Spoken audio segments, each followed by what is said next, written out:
الاسم ماجد عبد النبي ايوب، كبير مدرسي المواد التجاريه بدرجه المدير العام ومرشح الى درجه وكيل الوزاره. انت موجود النهارده ليه؟ انا موجود مش النهارده بس. today yesterday tomorrow next day كل يوم باجي بحيي الشرطه وبحيي الجيش وبحيي عبد الفتاح سعيد حسين خليل السيسي قائد العبور الاقتصادي. اذا كان انور السادات هو قائد العبور الحربي يعني الراجل دوت هو قائد العبور. انت عارف ان في وقفه في نقابه المحامين؟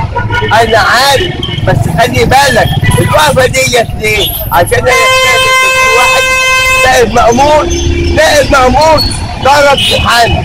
طيب ماشي بس ما يشعلكش الدنيا، ما يشعلكش الدنيا لان دي خطه مدبره.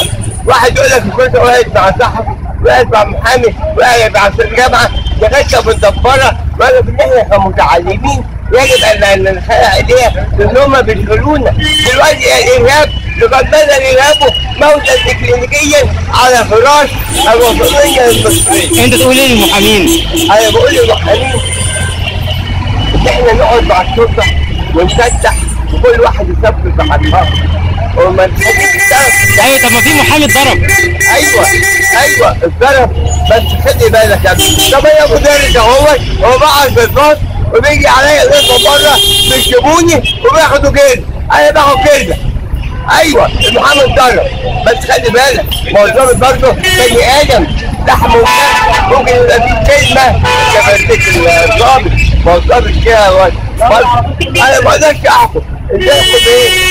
النيابه والقضاء العادي. شكرا. وانا بقول للمحامين ده انتم اللي بتجيبوا العدل بس حد يضحك عليكم. شكرا. وانا برضه انا لا بدافع عن المحامي ولا بدافع عن الشرطه، انا بدافع عن الوطن المصري. كل واحد ياخد حقه.